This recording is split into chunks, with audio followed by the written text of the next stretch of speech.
Winter is indeed a glorious time of year.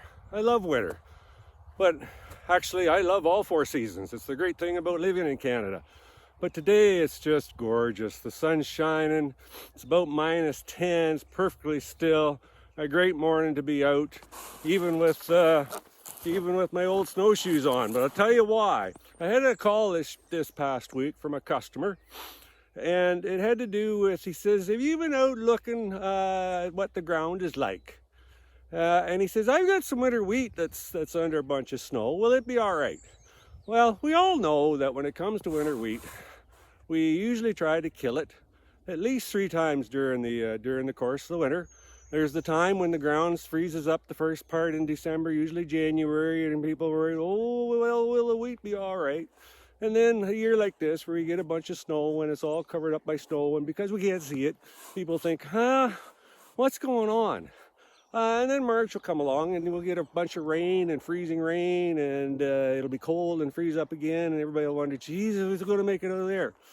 Well, if we remember back, in fact, 2019, 2 years ago, we actually had a snow cover. A layer of snow is probably somewhere 5, 6, 8 inches, as I recall. I was out cross-country skiing at the time. And if you poked your cross-country ski pole down through that layer of snow, you felt a hard layer, an icy layer.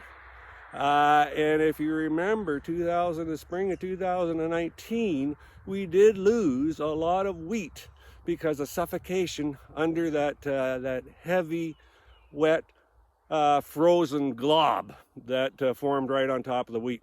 So that's where this customer is coming from. He says, I've got some wheat. He says, I'd like to forward contract some more. He said, but I kind of want to make sure that it's going to survive. He says, so you've been out there?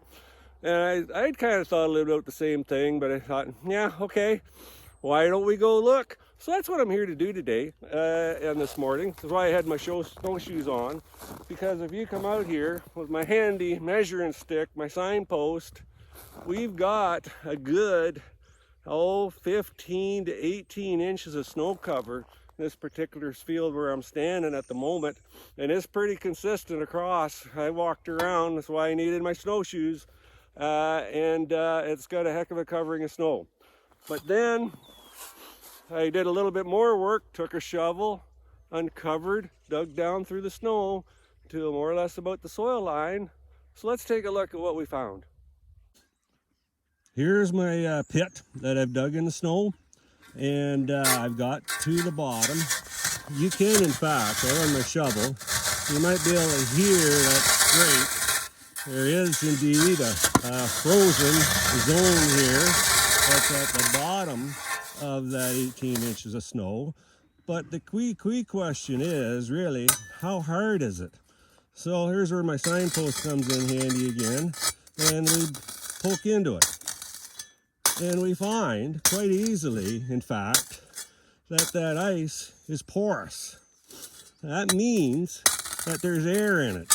As long as there's air getting down, the air will be able to, and air goes through the snow quite easily, air will be able to penetrate through this layer of frozen, kind of semi-frozen ice and snow, and you'll still find, you can punch it out with the shovel. It's by no means a solid block.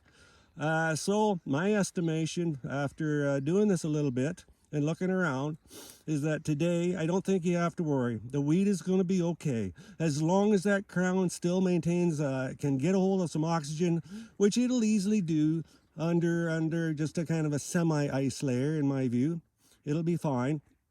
It's dormant. It really doesn't require much air at this moment, so it just takes a little bit. So yes, there is a bit of a frozen layer there, but it's by no means a tough block layer. You can dig down a little further. You can easily get down below the ice layer. You can see, indeed, I've scraped the leaves off a little bit, but the wheat's there. It's fine. So the end of the story. Relax. We've got through the first 2 scares. We'll have to wait and see how March behaves.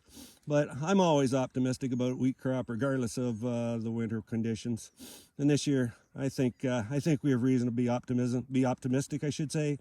So if you haven't sold a lot of wheat and want to take advantage of those great prices, go ahead, book some. You sure can't beat the price of wheat for delivery and sale here in 2021.